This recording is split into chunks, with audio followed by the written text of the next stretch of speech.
Alors bonjour, nous en sommes rendus à la 5e partie dans la série sur les mondes nouveaux. Alors nous allons parler de sa forme et sa localisation.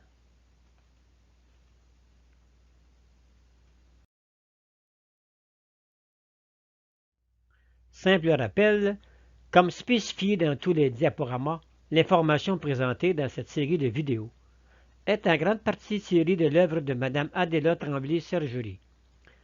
Lorsque nous ferons référence à son œuvre, le texte sera en italique.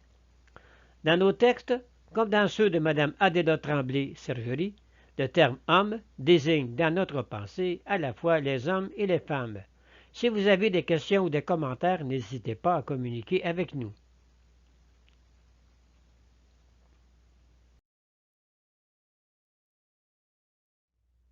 Attention, ce diaporama présente des données à méditer sur le monde nouveau. Mme Adéla Tremblay-Sergerie les recevait sans filtre, afin de demeurer un canal disponible sans préjugés. Nous allons étudier ces nouvelles données et nous essaierons de voir ce que nous pouvons faire pour participer à la création de ce monde nouveau. Nous vous les présentons afin que vous puissiez vous faire une idée de ce monde nouveau et vous aider à le comprendre et à l'aimer.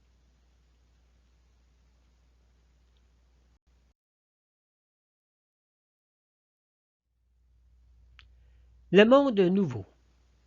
Où est donc situé ce monde? Est-il près de nous ou au-delà de notre système solaire?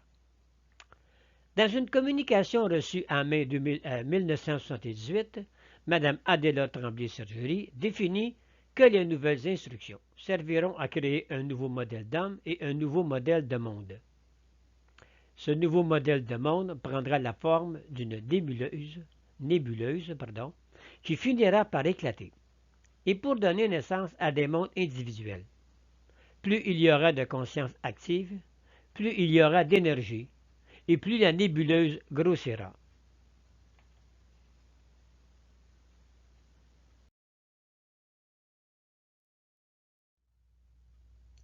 À mesure que cette masse d'énergie grossit, plus elle s'éloigne de la planète Terre pour se loger définitivement entre la Voie lactée et la galaxie d'Andromède, mais cela après un temps assez long.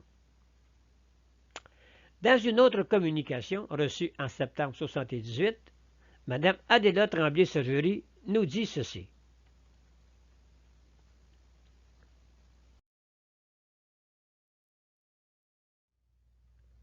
Je vous explique ce qu'est le monde nouveau au point de vue physique et percevable par les hommes de la Terre. La pensée a formé un noyau d'énergie codée qui est devenu matière atomique au niveau de la matière de votre système solaire. Ce noyau dans l'espace a la forme d'une météorite, comme il y en a des milliers dans l'espace. Il n'y a pas de différence entre la météorite créée par votre pensée et les météorites qui sont des débris de corps.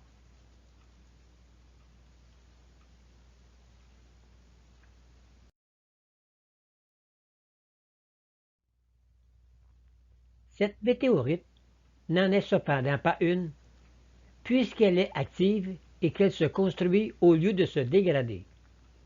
Cette météorite a un circuit autour de la Terre. Elle tourne avec la Terre, mais en verticale avec Montréal. Vos pensées, vos demandes et la création de votre corps physique d'homme nouveau se répercutent sur la météorite.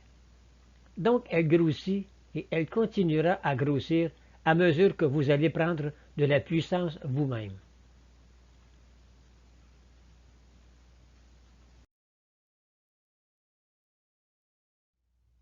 Cette météorite n'est pas visible à tous.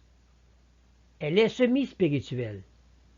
Il n'y a que des psychismes développés qui pourraient la voir, ou des instruments d'optique très perfectionnés. Mais à mesure qu'elle se développera, elle deviendra plus perceptible et elle demandera moins de développement psychique pour être vue. Le monde nouveau n'est encore qu'un mélange apparent d'énergie primaire et complémentaire. Cette masse a la forme d'un cône et elle s'étend de la Terre à la Lune.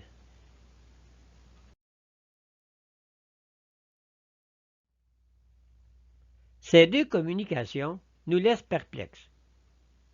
Mais continuons notre recherche sur le monde nouveau. Revenons à la question. Où est donc situé ce monde? Est-il près de nous ou au-delà de notre système solaire? Elle répond, ce monde est près de vous et loin de vous. Cela dépend du lieu où vous le fixerez. Comment allez-vous le fixer?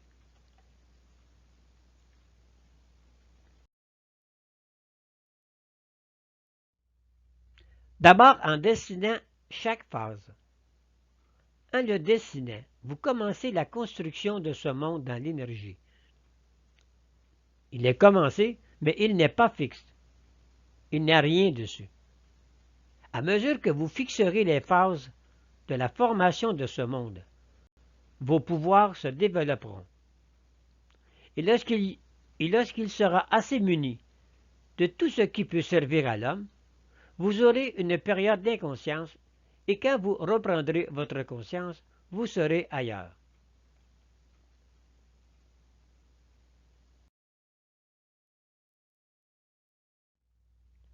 Cet ailleurs sera vide de gens au départ, mais vous y arriverez avec un potentiel de disciples qui vous suivront. Que ferez-vous en arrivant dans ce monde? Il y aura de tout à votre disposition. Une vie spirituelle et intellectuelle commencera alors. Pour le moment, il faut continuer votre mutation et meubler votre monde, le fixer par des illustrations.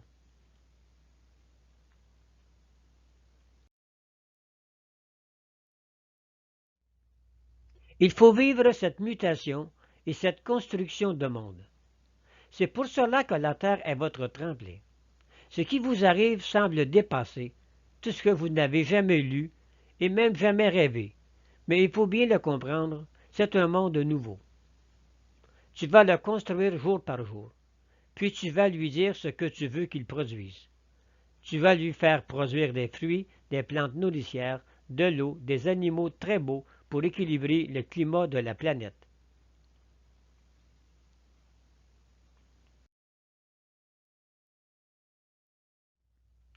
Tu vas créer un climat qui sera tempéré, ni trop chaud, ni trop froid. Tu vas donner une dimension à ce monde. Tu vas lui faire produire de la nourriture à profusion, des joyaux utiles et beaux. Enfin, tu vas meubler ce monde de tout ce qu'il faut à des hommes évolués. C'est à partir de ce monde qu'émigreront des personnes dans d'autres mondes.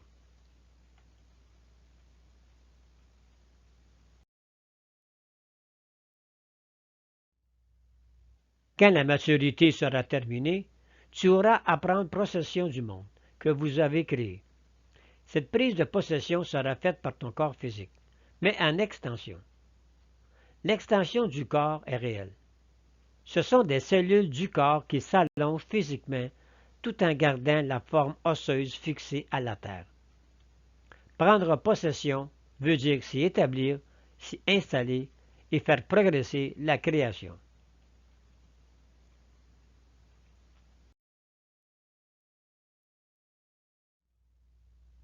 Maintenant, je vous explique comment les cellules de votre corps vont prendre possession physiquement du monde nouveau créé par vous. Les cellules de votre corps ont la puissance d'extension. L'extension des cellules est comme le Soleil, qui, à des millions de kilomètres de la Terre, nourrit la vie de la planète. Les cellules extensibles sont de cette espèce. Elles s'allongent sous forme de rayons. Ces rayons s'assemblent et se matérialisent sur le monde où ils se projettent.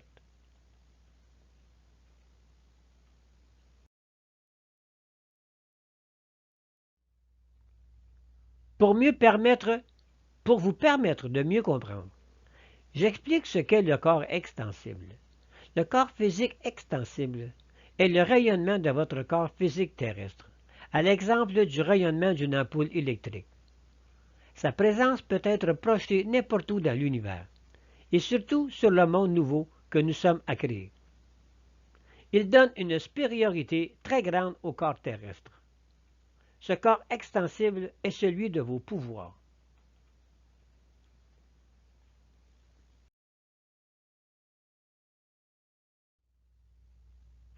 Ce deuxième corps, que vous appelez corps extensible, est celui qui se fait par votre conscience, votre observance des lois, donc par votre véritable évolution.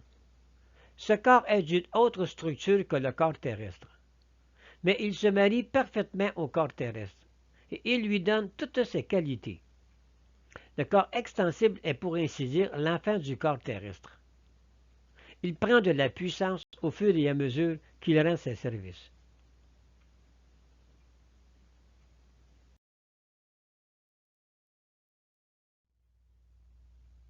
Le monde que vous avez à organiser est un monde demi-physique. Il n'y a que des êtres supérieurs qui l'habiteront. Les enfants qui naîtront seront très évolués. Les créations que tu fais sur carte sont extensibles, elles aussi.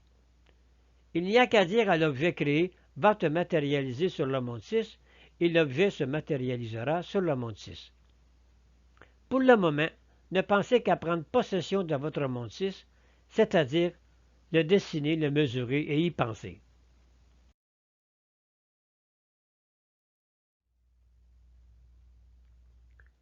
Maintenant, il faut que vous sachiez que la prise de possession du monde 6 doit être faite physiquement, parce que c'est un monde physique, mais physiquement par extension de votre corps.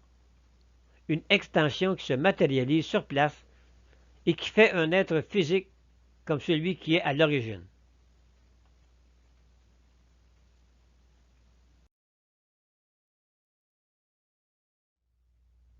Prochain diaporama, nous continuerons d'approfondir notre connaissance de ce monde nouveau et nous ferons quelques exercices pour prendre possession du monde 6 afin de continuer le travail qui a déjà été réalisé par les 3 membres de l'archétype 6 et leurs collaborateurs. Ce que nos créations apporteront s'ajoutera au travail déjà réalisé. Bonne évolution.